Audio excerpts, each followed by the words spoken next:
we'd like to talk about some of the problems that the human race is facing. Some of these problems are global, some are national, some are local. But they're all tied together. They're tied together by arithmetic. The arithmetic isn't very difficult. And what I'd like to do is I'd like to try to convince you that the greatest shortcoming of the human race is our inability to understand the exponential function. So we're going to talk about the arithmetic of compound interest, of inflation, of steady growth. This is the arithmetic of the exponential function. Now, the exponential function is used to describe the size of anything that's growing steadily. If you had something growing 5% per year, you'd write the exponential function to show how large that growing quantity was year after year.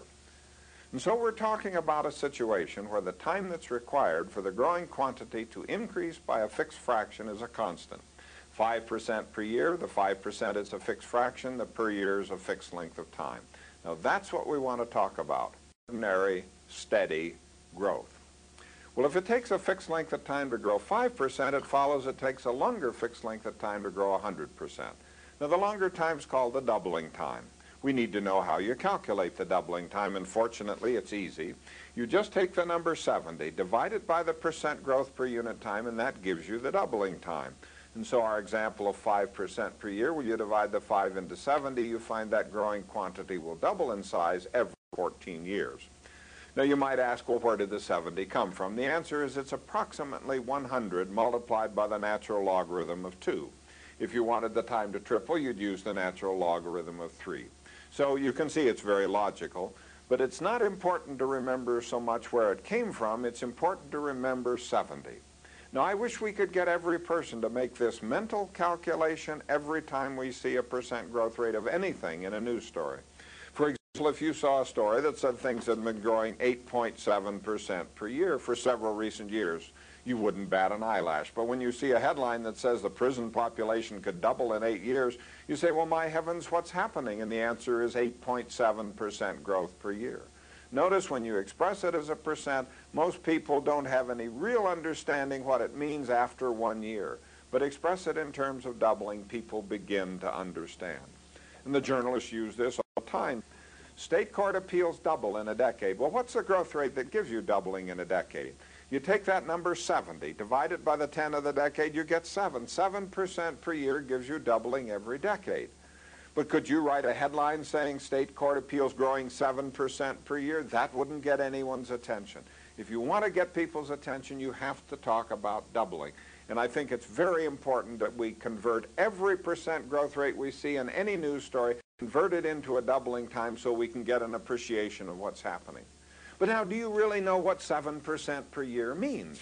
Let's take an example from Colorado. The cost of an all-day lift ticket at Colorado's Vail ski area has been growing 7% per year ever since Vail first opened in 1963. At that time, you paid $5 for an all-day lift ticket at Vail. But it's been growing 7% per year ever since. So by 1973, the cost had doubled to $10. By 1983, it was $20. By 1993, it was over $40. And if this continues, by the year 2003, you will pay $80 a day for an all-day lift ticket at Colorado's Vail ski area. Now, did you know that that's what 7% per year means? Most people don't have any idea about this. Let's take another example of 7% per year. Let's take the example of compound interest. Suppose I put $1 in the bank at 7% compound interest. How large would the bank account be in 300 years? Well, you take the 70, divide by 7, you get the doubling time is 10 years. You divide 10 into 300, you find it's going to double 30 times. And so the size of our bank account will be a number of dollars equal to 2 raised to the power 30, which means a chain of 32 multiplied together, and the answer is it's a little over $1 billion, and your interest would be coming in at the rate of $2.38 per second. That's what 7% means. Let's look at another example of inflation. In the year 1626, Manhattan Island was purchased from the Native Americans for $24. If that $24 had been put in a savings account, what interest rate would be required The dollars in the account today would be equal to the assessed valuation of all the taxable property in New York City. And the answer is slightly over 6% per year would give you a transition from $24 in 1626 to the assessed valuation of New York City today. That's what we have with compound interest. That's what we have with inflation. So let's look at a generic graph of something that's growing steadily. After one doubling time, the growing quantity is up to twice its initial size. Two doubling times, it's up to 4 times its initial size. Then it goes to 8, 16, 32, 64, 128, 256, 512, and in just 10 doubling times, it's 1,024 times its initial size. Well, you can see if you tried to make a graph of that on ordinary graph paper, the graph will go right through the ceiling. Well, let's look now at the enormous numbers you can get with just a modest number of doublings. Legend has it that the game of chess was invented by a mathematician who worked for a king. And the king was very pleased. He said, "I want to reward you." And the mathematician said, "My needs are modest. If you'll just take my new chessboard and on the first square place 1 grain of wheat. On the next square, double the 1 to make 2. On the next square, double the 2 to make 4. We'll just keep doubling till you double for every square. That will be an adequate payment." Now we can guess that the king thought, well, this foolish man, I was ready to give him a real reward. All he asked for is just a few grains of wheat. Well, let's see what's involved in this. We note that there are 8 grains on the 4th square. Now I can get this number 8 by multiplying 3 2's together. It's 2 times 2 times 2.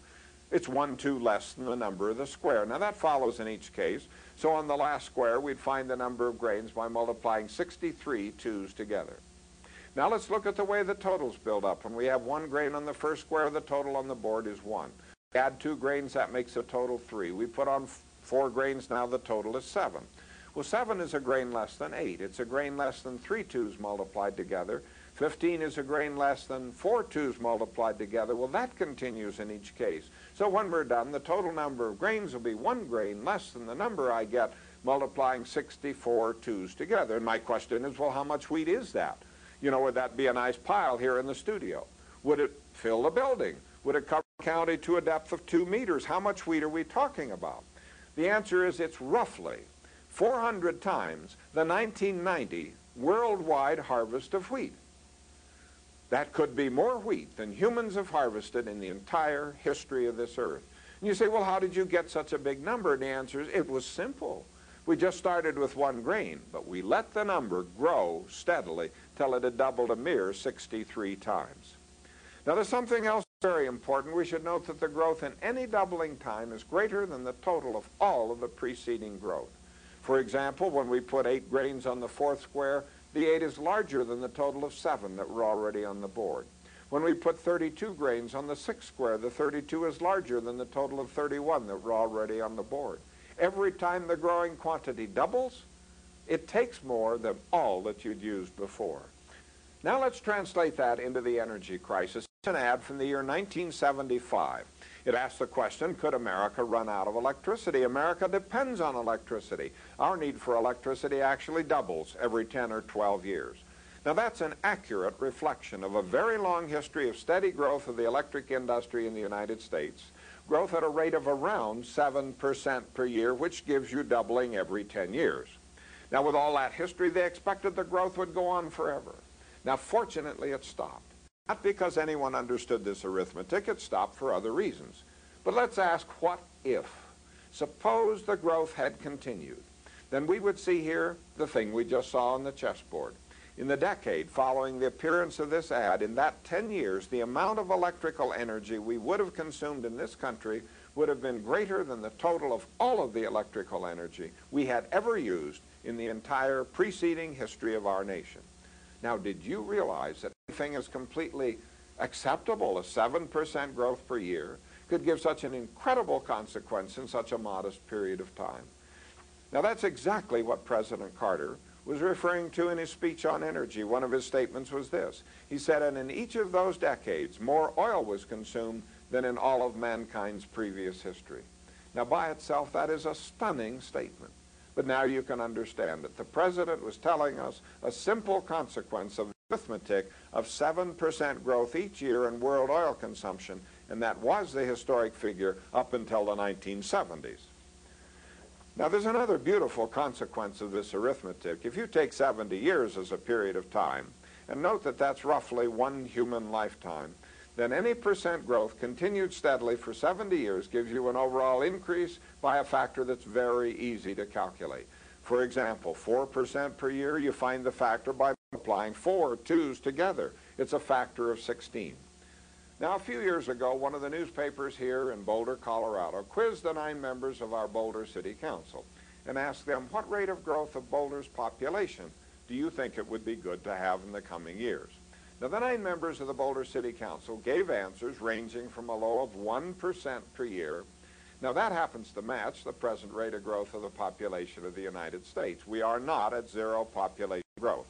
The number of Americans is increasing each year by about 2.7 million people. No member of the Boulder City Council said Boulder should grow less rapidly than the United States is growing. Now, the highest answer any council member gave was 5% per year.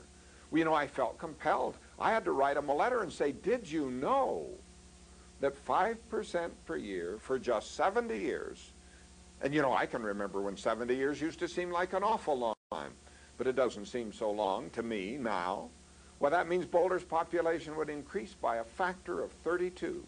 That is, where today we have 1 overloaded sewer treatment plant. In 70 years, we need 32 overloaded sewer treatment plants. Now, did you realize that anything as completely all-American as 5% growth per year could give such an incredible consequence in such a modest period of time? Our city council people had zero understanding of this very simple arithmetic. Well, a few years ago, I had a class of non-science students. We were interested in problems of science and society. We spent a lot of time learning to use semi-logarithmic graph paper, which is printed in such a way that these equal intervals along the vertical axis each represent an increase by a factor of 10. And the reason one uses this special paper is that on this kind of paper, a straight line represents steady growth. Now, we worked a lot of examples. I said to the students, let's talk about inflation. Let's talk about 7% per year. It wasn't this high when we did it. It's been much higher since then. Unfortunately, it's lower now.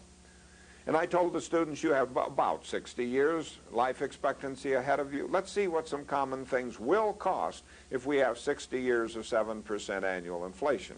Well, the students found that a 55-cent gallon of gasoline will cost $35.20. $2.50 for a movie will be $160. The $15 sack of groceries that my mother used to buy for $1.25, that'll be $960. A $100 suit of clothes will be $6,400.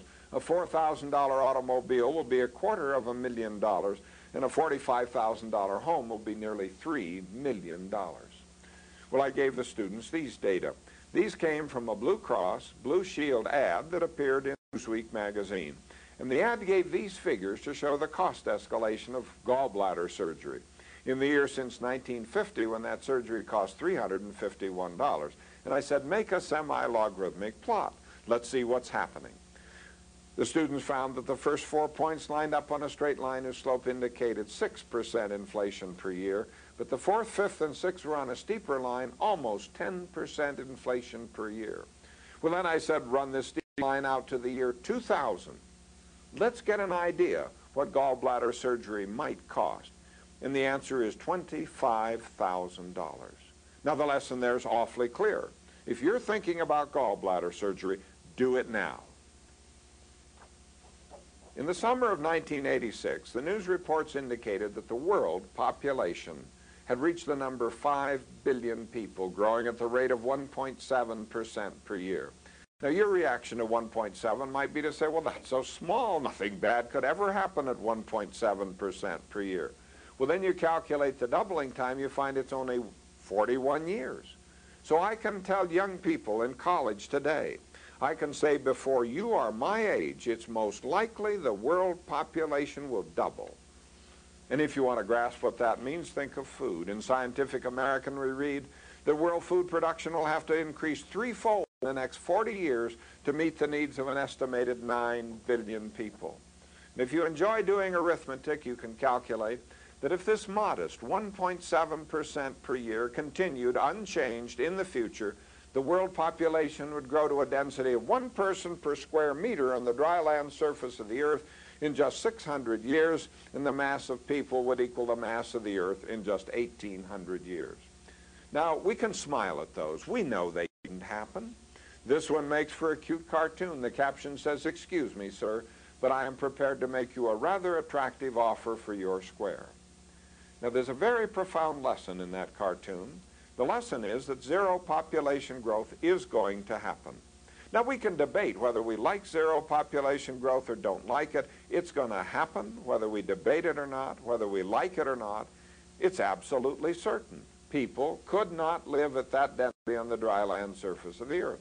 Therefore, today's very high birth rate will drop, today's low death rate will rise till they have exactly the same numerical value. That will certainly be in a time short compared to 600 years. So maybe you're wondering, well, what options are available to us? In the left-hand column, I've listed some of those things that we should encourage. If we want to raise the rate of growth of population and in so doing make the population problem worse, just look at the list. Everything in the list is as sacred as motherhood. There's immigration. This increases the population. There's medicine, public health, sanitation.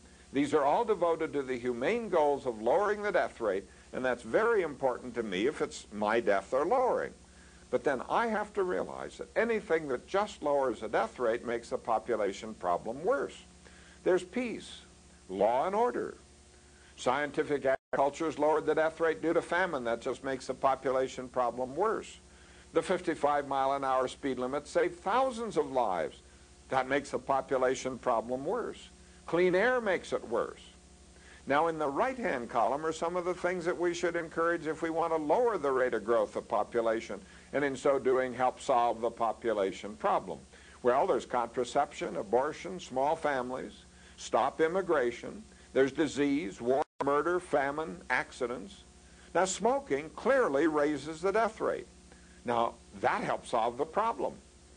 Well, remember our conclusion from the cartoon of 1 person per square meter. We concluded that zero population growth is going to happen. Now, let's state that conclusion in other terms and say it's obvious. Nature is going to choose from the right-hand list. So we don't have to do anything except be prepared to live with whatever nature chooses from that right-hand list, or we can exercise the one option that's open to us. And that option is to choose first from the right-hand list. We've got to find something here we can go out and campaign for. Anyone here for promoting disease? We now have the capability of incredible war. Would you like more murder, more famine, more accidents? Here you can see the human dilemma. Everything that we regard as good makes the population problem worse. Everything we regard as bad helps solve the problem. Now, there is a dilemma if ever there was one. And the one remaining question is, where does education go? Is it in the left-hand column or the right-hand column? I would have to say thus far it's been firmly in the left-hand column because it's done very little to reduce ignorance of the problem. And so where do we start? Let's start with a semi-logarithmic graph of the population of Boulder, Colorado. Now, if we take the census figure for 1950 to 1960 to 1970, that straight line indicates a growth rate of 6% per year. Now, with big efforts, we've been able to get this population growth rate reduced. But let's take the 1990 census figure and ask, what growth rate would we need for another 70 years following 1990, up to the year 2060, so that the population of Boulder in 2060 would equal the 1990 population of your choice of a major American city? Well, Boulder in 2060 could be as big as Boston if we just grew 2 3/4% per year. Now, if we thought Detroit was a better model, we have to shoot for 3.6% per year. But remember the historic figure on the preceding slide, 6% per year. If that could continue for one lifetime, Boulder would be larger than Los Angeles. Well, I'll tell you, you couldn't put Los Angeles in the Boulder Valley. Therefore, it's obvious that Boulder's population growth is going to stop. Now, the only question is, will we be able to stop it while there's still some open space, or will we wait until it's wall-to-wall people and we're all choking to death? Now, the problem's been around for a long time. Here's a more recent clipping indicating that it is still a problem. For a number of years, world-class athletes moved to Boulder in order to do their training here because the air was clean. But in early 1993, we read that the dirty air in Boulder is running some of these world-class athletes out of town. Now, it's interesting to read some of the things that are written about this. In one of those typical brochures that boost the city, we read that doubling its population in 10 years, Boulder is indeed a stable community. Now, what in the world are they talking about? You're going 100 miles an hour, you're doubling every 10 years, you're going 7% growth per year, and somebody says, we're stable, we're standing still, we're not moving. It's absolutely crazy, the kinds of things that you read about growth. Now, every once in a while, somebody says to me, but you know, a bigger city might be a better city. And I say, but wait a minute. That experiment's been done. We don't need to wonder what would be the effect of growth on Boulder, because Boulder can be seen in Los Angeles today. And for the price of an airplane ticket, we can step 70 years into the future and we can see exactly what it's like. And what is it like? Well, there's just one aspect of what life is like in Los Angeles, and we're headed in this exact direction in most of the cities of the United States and of the world. Now, growth control is very controversial in Boulder, and I treasure the letter from which these quotations are taken. Now, this letter was written to me by a leading citizen of our community. He's a leading proponent of controlled growth. Now, controlled growth just means growth. This man writes, I take no exception to your arguments regarding exponential growth. I don't believe the exponential argument is valid at the local level. And so you see, arithmetic doesn't hold in Boulder. Now, I have to admit, that man has a degree from the University of Colorado. It's not a degree in mathematics, in science, or in engineering. Well, let's look now at what happens when we have this kind of steady growth in a finite environment. Bacteria grow by doubling, and one bacterium divides to become 2, the 2 divide to become 4, the 4 become 8, 16, and so on. Suppose we had bacteria that double in number this way every minute. Suppose we put one of these bacteria in an empty bottle at 11 in the morning and then observe that the bottle's full at 12 noon. Now, there's our case of just ordinary, steady growth. It has a doubling time of 1 minute, and it's in the finite environment of one bottle. And so I'd like to ask you 3 questions. Number 1, at what time was the bottle half full? Well, would you believe 11:59, 1 minute before 12? Because they double in number every minute. This is the characteristic of steady growth. Second question, if you were an average bacterium in that bottle, at what time would you first realize that you were running out of space? Well, let's just look at the last minutes in the bottle. At 12 noon it's full, 1 minute before it's half full, 2 minutes before it's a quarter full, then an eighth, then a 16th. Well, let me ask you, at 5 minutes before 12, when the bottle's only 3% full and is 97% open space just yearning for development, how many of you would realize that there was a problem? Now, in the ongoing controversy over growth in Boulder, someone wrote to the newspaper some years ago and said, look, there's no problem with population growth in Boulder because, the writer said, we've got 15 times as much open space as we've already used. So let me ask you, what time is it in Boulder when the open space is 15 times the amount of space we've already used? Well, you can see it's 4 minutes before 12 in Boulder Valley. Well, suppose that at 2 minutes before 12, some of the bacteria realize that they're running out of space, so they launch a great search for new bottles. And they search offshore and on the outer continental shelf, in the overthrust belt, and in the Arctic, and they find 3 new bottles. Now, that's a colossal discovery. The discovery is 3 times the amount of resource they ever knew about before. They now have 4 bottles. Before the discovery, there was only 1. Now, surely, this will make them self-sufficient in space, won't it? Well, you know what the third question is. How long can the growth continue as a result of this magnificent discovery? Well, just look at the score. At 12 noon, 1 bottle's filled. There are 3 to go. At 12:01, 2 bottles are filled. There are 2 to go. And at 12:02, all 4 are filled. And that's the end of the line. Now, you don't need any more arithmetic than this to evaluate the absolutely contradictory statements that you have heard and read from experts who tell us in one breath we can go on increasing our rates of consumption of fossil fuels. And in the next breath they say, but don't worry, we'll always be able to make the discoveries of new resources that we need to meet the requirements of that growth. Well, some years ago in Washington, our energy secretary observed that in the energy crisis, we have a classic case of exponential growth against a finite source. Okay, so where do we stand now? Let's summarize. 5 points. We've seen that modest rates of steady growth of numbers of things quickly give enormous numbers. Number 2, steady growth is displayed in the example of compound interest of money in a savings account. Number 3, the rate of growth of populations and of inflation will fluctuate about an average growth rate. This still leads to enormous numbers in modest periods of time.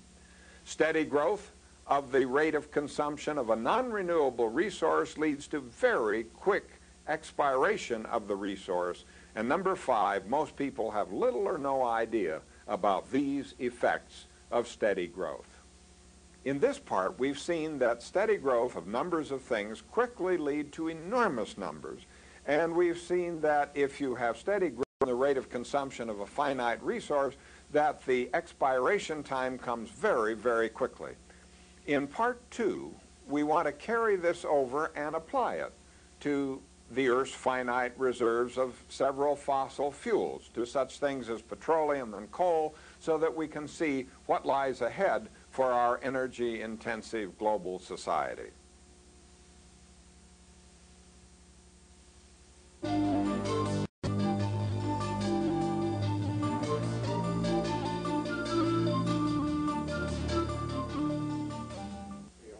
In the first part, we looked at the way in which steady growth can produce very, very large numbers. Then we saw the way in which steady growth or rate of consumption of a finite resource could lead to the very surprisingly early expiration of that resource. We want now to look at some specific resources, and we want to start by looking at world petroleum consumption. Here we have a semi-logarithmic graph of world petroleum consumption prepared by the late Dr. M. King Hubbard. And it shows for the period from 1870 up to 1970. And you can see the line's been approximately straight, average growth rate close to 7% per year. Now, it's logical to ask, well, how much longer could that 7% have continued after 1970? That's answered by the numbers in this table. In the top line, the numbers tell us that in the year 1973, world oil consumption was 20 billion barrels. The total consumption in all of history, including that 20, was 300 billion. The remaining oil reserves, 1,700 billion. Now, those are data. The rest of this table is just calculated out. Assume that the historic 7% growth that we'd seen for 100 years continued steadily in the years following 1973. Now, fortunately, the growth did not continue. Because of the high prices from OPEC, the growth stopped. So we're asking, what if? Suppose the growth had continued. Well, let's look at the year 1981. By 1981, on the 7% curve, the total usage in all of history would add up to 500 billion barrels. The remaining reserves at that point, 1,500 billion. Now note, at that point, the remaining oil reserves would be 3 times the total of everything that had been used in the entire history of the oil industry on this earth. By most measures, you'd say that's an enormous remaining reserve. But what time is it when the remaining reserve is 3 times the total of all that you've used in all of history? And the answer is it's 2 minutes before 12. We've seen for 7% annual growth, the doubling time is 10 years. We go from 1981 to 1991. By 1991, on the 7% curve, the total usage in all of history would add up to 1,000 billion barrels. The remaining oil reserves at that point, another 1,000 billion barrels. Now, at that point, the remaining oil would be equal in quantity to the total of everything that had been used in something like 140 years of the oil industry on this earth. By most measures, you'd say that is still an enormous reserve. But what time is it when the remaining reserve is equal to all that you've used in all of history? And the answer is it's 1 minute before 12. And so we go one more decade to the turn of the century, and we find that's when 7% would finish using up all the oil reserves of the earth. Now, there's something very important to note here. The author of this table added 3 extra years after the end of the petroleum. I want you to understand the meaning of those 3 years. That is the total length of time that 7% growth would continue if you consumed all of the known oil shale on this earth. 3 extra years of 7% annual growth in the rate of consumption of oil. Now let's look at this in a very nice graphical way. Suppose the area of the tiny rectangle in the upper left represents all the oil that we used on this earth before the decade of the 1940s. Then in the 1940s we used this much. That's equal to the total of all that have been used in all of preceding history. In the decade of the 50s we used this much. That's equal to the total of all that have been used in all of preceding history. In the decade of the 60s we used this much, and again that's equal to the sum of everything that had been used before. Now here you see graphically the thing that President Carter told us. If the 7% had continued through the 70s, if it had continued through the 80s, and if it continued through the 90s, here's what we need. But that's all the oil there is. Now there's a widely held belief in the Congress that if you throw enough money at holes in the ground, oil is sure to come up. Now there will be discoveries of new oil. There may be major discoveries, but look, we have to discover this much new oil if we would have that 7% growth continue another 10 years. So let me ask you, what do you think is the chance that oil discovered after the close of this tape will be equal in quantity the total of all we've known about in all of history, and then realize if all that new oil could be found, that would be sufficient to let the historic 7% growth rate continue 10 extra years. Now you see interesting representations of this. Here's an interview in Time magazine with one of the most widely quoted oil experts in all of Texas. He's asked, but haven't many of our bigger fields been drilled nearly dry? And he responds, there's still as much oil to be found in the U.S. as has ever been produced. Now let's assume he's right. What time is it? And the answer is it's 1 minute before 12. Now, let's just see what this means in terms, for instance, of food. Let's look at a very interesting definition of modern agriculture. Modern agriculture is the use of land to convert petroleum into food, and we can see the end of the petroleum. Well, in the crisis in the early 1970s, ads such as this appeared. This is from the American Electric Power Company. It was a bit reassuring, sort of saying, now don't worry too much because we're sitting on half of the world's known supply of coal. Now, where did that figure come from? Well, it may have had its origin in this report to the Committee on Interior and Insular Affairs of the United States Senate, because in this report we find this sentence. At current levels of output and recovery, these American coal reserves can be expected to last more than 500 years. Now, there's one of the most dangerous statements in the literature. It's dangerous because it's true, but it isn't the truth that makes it dangerous. The danger lies in the fact that people take the sentence apart. They just say coal will last 500 years, and they forget the caveat with which the sentence started. Now, what were those opening words? At current levels. Now, what does that mean? That means if and only if we maintain zero growth of coal consumption in the United States. So let's look at a few numbers. From the Annual Energy Review 1991, published by the United States Department of Energy, we find this figure for the coal demonstrated reserve base. Also, there is the footnote that about half of the demonstrated reserve base of coal in the United States is estimated to be recoverable. So this figure is half of this figure. So if we want to calculate how long coal could last, we'll calculate it for each of the figures and then say that the answer is probably in between the answers we get from each of the two calculations. Now, that 1991 review also gave these figures for the rate of consumption of coal in 1971 and in 1991. If you put those two together to find the average growth rate of coal consumption in the United States, over that 20-year period, you have 2.86% per year, and we'll come back to that 2.86 in just a moment. And so you might ask, well, how long could a resource last if you had steady growth in the rate of consumption till the last bit of it was used? Well, I'll just show you this equation for the expiration time. I'll tell you it takes first year college calculus to derive this equation, so it can't be very difficult. You know, I have the feeling there must be dozens of people in this country who have had first year college calculus. But let me suggest I think this equation is probably the best kept scientific secret of the century. Now let me show you why. If you use this equation to calculate the life expectancy of U.S. coal, using the reserve base, or the 1/2 of the reserve base that they estimate might be recovered, for different steady rates of growth, you find if the growth rate is 0, the small estimate would go 236 years, the large estimate would go 473 years, and that's close enough to 500 so that we can say that report to the Congress was correct. But look what we get if we plug in steady growth. President Gerald Ford set goals of coal growth of around 8% per year. If that could be sustained until the coal was gone, coal in this country would last between 37 and 46 years. President Carter cut that goal roughly in half, hoping to reach a goal of 4% growth per year in coal consumption. If that could be continued till the coal was gone, coal would last between 59 and 75 years. Here is that 2.86% per year. The average over the 20 years from 1971 to 1991, if that average growth rate continued, coal would expire between 72 and 94 years. Now that's within the life expectancy of children born in 1991.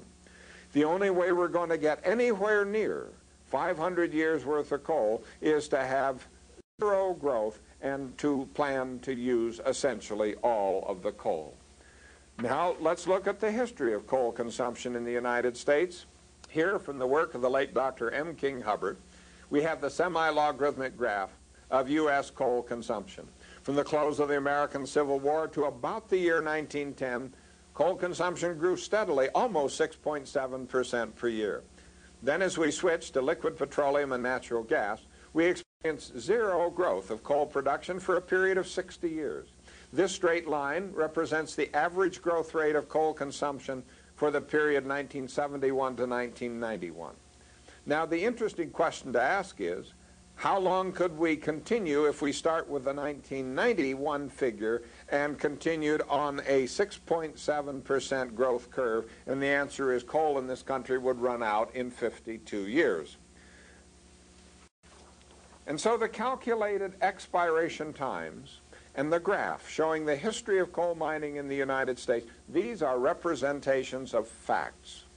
These are drawn from authoritative sources. I ask you, please keep these facts in mind. In the 1970s, there was great national concern about energy, but the concern disappeared in the 1980s. The concerns about energy in the 1970s prompted experts, journalists, and scientists to assure the American people that there was no reason for concern. We look now at some of these assurances from the 1970s so that we can see what we can expect when the energy crisis returns. Here is the director of the Energy Division of the Oak Ridge National Laboratories telling us how expensive it is to import oil, telling us we must have big increases in our consumption of coal, and telling us that under these conditions, he estimates America's coal reserves are so huge they could last a minimum of 300 years, probably a maximum of 1,000 years. You've just seen the facts. Now you see what an expert tells us, and what can you conclude? There was a 3-hour television special on CBS on energy. The reporter showed the enormous efforts being made to achieve rapid growth of coal consumption in the United States. In summary, the reporter said, by the lowest estimate, we have enough coal for 200 years, by the highest, enough for more than 1,000 years. You've just seen the facts. Now you see what a journalist tells us after careful study. And what can you conclude? From the Journal of Chemical Education, we have an article written by the staff of that journal. And in there we read that our proved coal reserves are enormous, and they give a figure. These could satisfy present U.S. energy needs for nearly 1,000 years. Well, let's do long division. You take the coal they say is there, divide by what was then the current rate of consumption, you get 180 years. But they didn't say current rate of consumption, they said present U.S. energy needs. Well, coal today supplies about 1/5, about 20% of the energy we use in this country. So if you'd like to calculate how long this quantity of coal could satisfy present U.S. energy needs, you have to multiply this denominator by 5. When you do that, you get 36 years. They said nearly 1,000 years. Newsweek magazine, in a cover story on energy, said at present rates of consumption, we have enough coal for 666.5 years. Now, the 0.5 means it'll run out in July instead of January. Now, if you overlook the fact that they don't understand the meaning of significant figures, if you round that off and say it's roughly 650 years, that's a reasonable number. But that's at present rates of consumption, meaning zero growth. But the whole point of the article that went with this was that we have to have rapid growth in our rate of consumption of coal. Now, it's pretty obvious, isn't it? If you have rapid growth in the rate of consumption, it won't last as long as it would last with zero growth. I wrote them a long letter. I pointed out that I thought this was a serious misrepresentation to give the readers the feeling we can have all the growth that's the subject of the article and still have coal around for 650 years. Well, you know, I got back a nice form letter that had nothing to do with what I'd tried to explain to them. I gave this talk in a high school in Omaha, and after the talk, the high school physics teacher came to me, and he had a booklet. He said, "Have you seen this?" And I hadn't seen it. He said, "Look at this. We've got coal coming out of our ears." As reported by Forbes magazine, now that's a prominent business magazine, the United States has 437 billion tons of known coal reserves. That's a good number. This is equivalent to a lot of BTUs, or it's enough energy to keep 100 million large electric generating plants going for the next 800 years or so. Well, the teacher said to me, how could that be true? That's one large electric generating plant for every 2 people in the United States. And I said, of course it can't be true. It's absolutely crazy. Let's do long division to see how crazy it is. So you take the coal they say is there, divide by what was then the current rate of consumption, you get 670 years. We couldn't keep that rate of consumption up for 800 years. We hardly have 500 large electric generating plants. They said it would be good for 100 million such plants. Time magazine observed that certainly the coal is there beneath the pitheads of Appalachia and the Ohio Valley, and under the sprawling strip mines of the West. Lie coal seems rich enough to meet the country's power needs for centuries, no matter how much energy consumption may grow. And so I give you a very fundamental observation. Don't believe any prediction of the life expectancy of a non-renewable resource until you have confirmed the prediction by repeating the calculation. And as a corollary, we have to note that the more optimistic the prediction, the greater is the probability that it's based on faulty arithmetic or on no arithmetic at all. Again, from Time magazine, we read that energy industries agree that to achieve some form of energy self-sufficiency, the U.S. must mine all of the coal that it can. Now think about that for just a moment. Let me paraphrase it. The more rapidly we consume our resources, the more self-sufficient we'll be. Isn't that what it says? David Brower calls this the policy of strength through exhaustion. Now here's an example of strength through exhaustion. Here is William Simon, energy advisor to the President of the United States. And Simon says we should be trying to get as many holes drilled as possible to get the proven oil reserves. The more rapidly we can get the rest of that oil up out of the ground and finish using it, the better off we'll be. So let's look at the rate at which we have been able to take petroleum from the ground in the United States. Again, from the work of the late Dr. M. King Hubbard, we have here a semi-logarithmic plot. You can see that the line's been straight for quite a while, average growth rate around 8% per year. But for some time now, the rate of extraction has fallen way below the growth curve while our demand continued on up that curve. Now, it's obvious that the difference between those two curves has to be made up with imports. And it was back in 1976 that we read that for the first month in our nation's history, we had to import more oil than we were able to take from our ground ourselves. Now, with the big price increases from OPEC, that fraction fell back below 50%. But in early 1990, we read that oil imports hit an all-time high of 54% of our nation's petroleum consumption in January of 1990. So we're back up on the growth curve.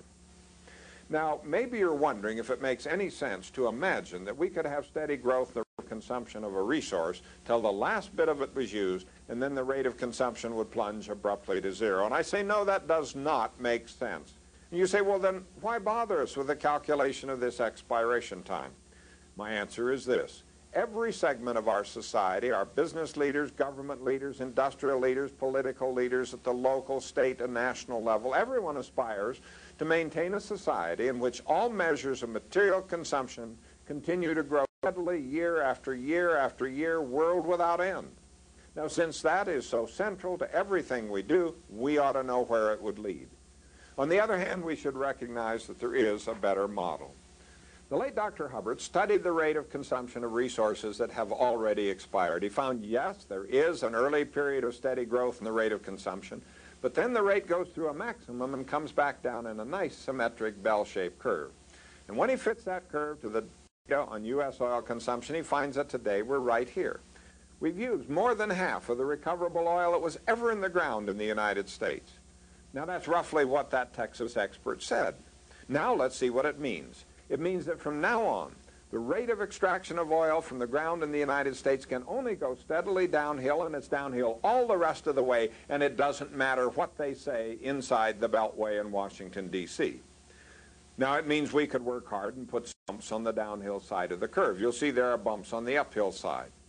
The debate continues over drilling in the Arctic Wildlife Refuge. The largest number I've seen as an estimate for the oil they might find there is 3.2 billion barrels. Well, 3.2 billion barrels is the area of this tiny square. It's less than 1 year's consumption in the United States, and that's what all the debate is about. So let's look at the curve in this way. Area under the curve represents a quantity of the resource. So the total area under the total curve, that's the size of the total resource before any of it was used. We've divided that here into three parts. Unshaded on the left, that's the oil we've taken from the ground. We've used it, it's gone. The narrow blue-shaded vertical band here, that's the oil we've drilled into, we've found it, we've counted it, we're pumping on it today. Shaded in green on the right, that is the undiscovered oil. We now know how much oil remains undiscovered in the United States. This is the oil we're looking for in all the places where drilling is going on. This is the oil we've got to find if we're going to make it down the curve on schedule. Now, it's very important to note, as people often remind me, that back around the turn of the century, somebody predicted that we would be out of oil in the United States in 25 years. We obviously were not. That calculation must have been wrong. Therefore, some people conclude calculations are wrong. Let's see what happened. Back at the turn of the century, that narrow blue-shaded vertical band was way over here on the left. All they did then was to take the amount of oil they knew about, they had discovered, divided by how rapidly it was being used, and come up with 25 years. Now, that calculation has to be redone every time you make a new discovery. Today, we're not talking just about the oil we know about. We're talking about the oil we've discovered, plus the oil we have not discovered. We are now talking about the rest of the oil. And so maybe you're wondering, why didn't somebody tell us this? Well, it was back in 1956 that Dr. Hubbard addressed a convention of petroleum geologists and engineers. He told them that his analysis led him to the conclusion that the peaks that you just saw of U.S. oil and gas production could be expected to occur between 1966 and 1971, and no one took him seriously. So let's see what's happened. Here we have a graph showing millions of barrels of oil a day taken from the ground in the United States as a function of time. It was back here in 1956 that Dr. Hubbard did his analysis. He said then that this rate of extraction would reach a peak between 1966 and 1971. Well, you can see the peak was reached in 1970. It was followed by a very rapid decline, a slow recovery, and then a very rapid decline down the right-hand side of the curve. The left side of this curve is oil taken from the ground in the lower 48 states. If you continue the points for that oil, it is continuing right on down like this, and this bump, this recovery and fall, that's the Alaska pipeline that had a peak here sometime in the mid-1980s. And so you can sort of see here the peak of the Hubbard curve for the total 50 states. And if you do, as two of my colleagues in physics have done, stand back and look at the whole Hubbard curve, you see here the little tiny dots. Those represent the rates of extraction. There is the peak in 1970. There's the peak from the Alaska pipeline. And now we're falling very rapidly down the right-hand side of that curve, just as Dr. Hubbard projected. The Geological Survey in 1984 told us that the estimated U.S. supply from undiscovered resources, that area on the right side of that earlier graph, and demonstrated reserves that we know about, was 36 years at present rates of production, or 19 years in the absence of imports. The survey later, in 1989, tells us that the 36 years is down to 32 years and the 19 years is down to 16 years. The numbers are holding together as we march down the right-hand side of the Hubbard curve. Now, in October of 1993, the news reports told of the largest oil discovery in the Gulf of Mexico in 20 years, 700 million barrels of oil.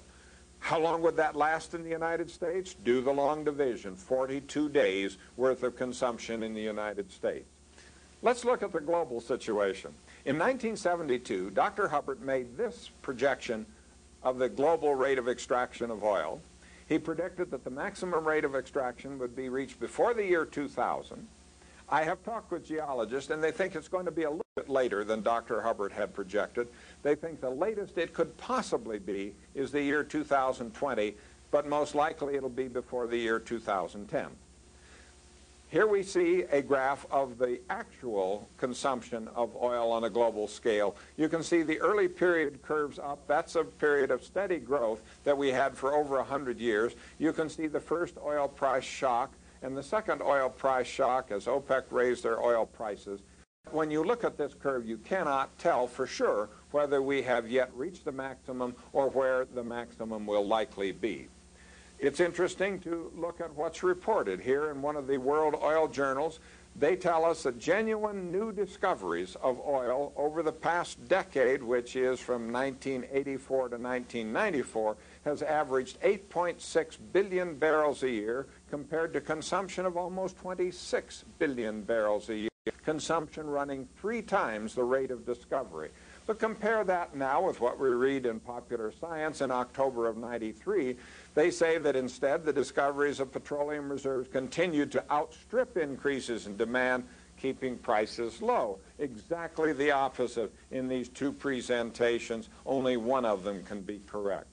Now here we have a story that an oil executive says that the oil supply will last for 50 years. You have to look through that entire article. You don't find any numbers that you can use in doing arithmetic to see whether he means at present rates of consumption or with the growth of consumption rates that we're experiencing. It's an incredibly brief article that doesn't give us any real information. And Dr. Hubbard addressed a committee of the Congress. He told them that the exponential phase of the industrial growth, which has dominated human activities during the last couple of centuries, is now drawing to a close. Yet during the last 2 centuries of unbroken industrial growth, we have evolved what amounts to an exponential growth culture. Well, I would say it's more than a culture. It's our national religion. We worship growth. Pick up any newspaper, you'll see stories such as this. State forecast robust growth. Have you ever heard of a physician diagnosing a cancer in the patient and telling the patient you have a robust cancer? Here is a local business firm. Their third quarter orders were disappointing, and an official says that anything under the 40 to 50% growth rate would be disappointing to us. Now, how much do you have to know to realize you couldn't have 40 to 50% growth rate of anything real for very long, and if you're counting on it, it is absolutely guaranteed in advance that you're going to be disappointed. Yet I'll bet this guy's got a college degree. IBM's in trouble because they invested heavily in new building equipment and employees in the belief that their revenues would keep growing. You don't need a computer to do this kind of arithmetic. While Americans were being killed in the Gulf War, The Economist tells us that the Gulf situation may hurt Colorado's growth. We worship growth. It's the most important thing in our entire society. And we see at the national level the promise of more growth. But it isn't just a national phenomenon, it's an international phenomenon. In the Wall Street Journal, we read that the Japanese are so accustomed to growth that economists in Tokyo usually speak of a recession as any time when the growth rate dips below 3%. So what do we do? Well, in the words of Winston Churchill, sometimes we have to do what is required. We must educate all of our people to an understanding of the arithmetic and the consequences of growth, especially in terms of populations and in terms of the Earth's finite resources. We must educate people to recognize the fact the growth of populations and growth in rates of consumption of resources cannot be sustained. We must educate people to see the need to examine carefully the allegations of the technological optimists who assure us that technological fixes will always be found whenever they are needed. For these technological optimists, the looming decline and expiration of fossil fuels presents no problem. They believe that scientists will discover substitute energy sources whenever those substitutes are needed. These technological optimists are popular, persuasive, and powerful. They've played a major role in shaping today's society, in which we see astounding affluence alongside of grinding poverty, and the gap between those two societies is growing wider every year. A leader among these technological optimists is Dr. Julian Simon, formerly professor of economics and business administration at the University of Illinois, and more recently adjunct scholar of the Heritage Foundation. With regard to copper, Simon has written that we will never run out of copper because copper can be made from other metals. Now, the letters to the editor jumped all over him on this question, told him about chemistry, and he just brushed it all aside and said, if we ever need to be able to make copper from other metals, we will be able to figure out a way to do it. He has absolute faith that the human intellect can solve every problem. He had a book that was published by the Princeton University Press, and in that book he's talking about oil from many sources, including biomass, and he says clearly there's no meaningful limit to this source except for the sun's energy. And he goes on to note, but even if our sun were not so vast as it is, there may well be other suns elsewhere. Well, Simon's right. There are other suns elsewhere. But the question is, base public policy on the belief that if we ever need another sun, we'll figure out a way to bring it in. Now, this man was a major policy advisor in Washington throughout the Reagan and Bush administrations. This book, published by the Princeton University Press, was reviewed in the Chronicle of Higher Education. The Chronicle tells us that economists interviewed by the Chronicle gave Simon high marks for his discussion of natural resources. More recently, Simon had a guest editorial telling us that energy is becoming more abundant. The more we use, the more there is. Now, Simon has very strong support from many people high in government. Here we have a report from the United Nations agency that warned about resource collapse because of population growth. When asked about the report, HUD Secretary Jack Kemp said, nonsense. People are not a drain on the resources of the planet. Malcolm Forbes Jr., editor-in-chief of the Forbes magazine, wrote that CNN recently ran a silly series purporting to show that the world is in mortal danger because there are too many of us. In poorer countries, these many mouths mean poverty. In richer countries, we're wrecking the Earth's atmosphere with pollution. It's all nonsense. Our late colleague here at the University of Colorado, Professor Kenneth Boulding, had the very cogent observation about population. He called it his dismal theorem. And it says that if the only ultimate check on the growth of population is misery, then the population will grow till it is miserable enough to stop its growth. Now, he followed that with what he called the moderately cheerful form of the dismal theorem. And it says if something else other than misery and starvation can be found which will keep a prosperous population in check, then the population does not have to grow till it is miserable and starves, and it can be stably prosperous. The former president of Cornell University observed that we live in an exponential world in which the scientific and technical problems that beset us are growing exponentially, and we have inadequate mechanisms for setting priorities and addressing the problems. We do not see the light until we feel the heat. The engine that drives many of these world problems is world population growth. In a book review in Scientific American, the reviewer is Robert May, Royal Society Research Professor at the University of Oxford and Imperial College in London. In reviewing a book on biology, he says that the author says relatively little about continuing growth of human populations, but this is the engine that drives everything. Patterns of accelerating resource use and their variation among regions are important but secondary. Problems of wasteful consumption can be solved if population growth is halted, but such solutions are essentially irrelevant if populations continue to proliferate. Every day the planet sees a net increase of births minus deaths of about 250,000 people. Such numbers defy intuitive appreciation, yet many religious leaders seem to welcome these trends, seemingly motivated by calculations about their market share. And governments, most notably that of the United States, keep the issue off the international agenda. Witness the Earth Summit meeting in Rio de Janeiro. Until this changes, I see little hope. And in 1 hour, the world population has increased by about 11,000 people, and the United States population has increased in that 1 hour by about 260 people. So let's see what this means in the United States.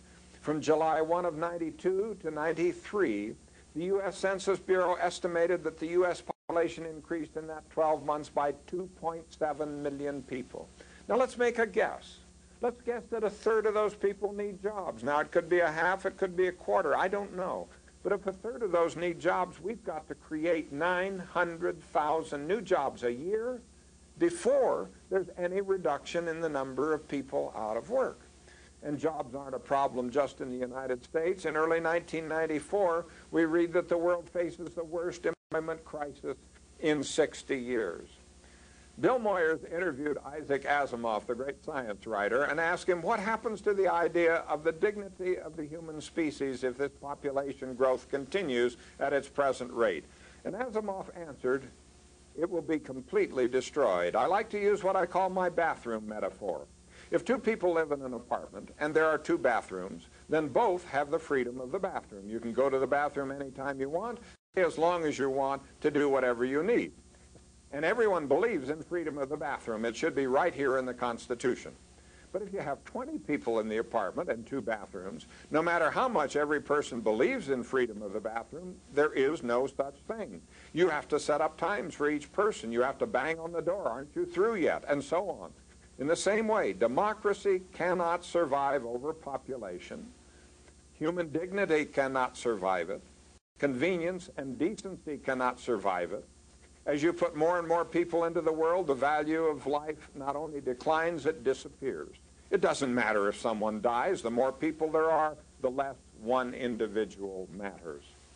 And so, central to the things we have to do is to recognize that population growth is the immediate cause of all of our resource and environmental crises.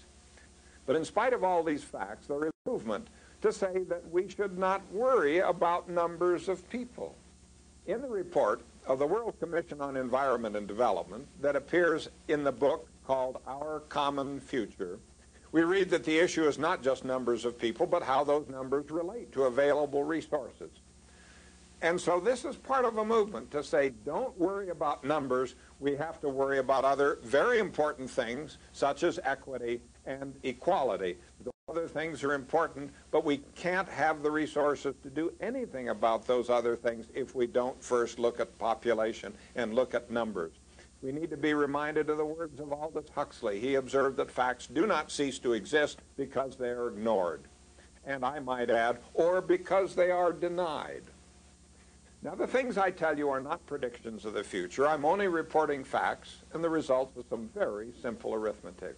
But I do this with confidence that these facts, this arithmetic, and more important, our level of understanding of them, will play a major role in shaping our future. Now, don't take what I've said blindly or uncritically because of the rhetoric or for any other reason. You check the facts. You check my arithmetic. If you find errors, please let me know. But if you don't find errors, then I hope you'll take this very, very seriously. So how do we grow? Let's grow in wisdom and understanding. Let's grow in our ability to meet the challenges of developing new technologies to help achieve better lives for all of our people. But to be successful in this experiment of human life on Earth, we have to understand the laws of nature as they are encountered in the study of the sciences and the mathematics. And so I hope you see why I feel this arithmetic is so important, and I hope that I've made a reasonable case for my opening statement that I think the greatest shortcoming of the human race is our inability to understand the exponential function. Thank you very, very much.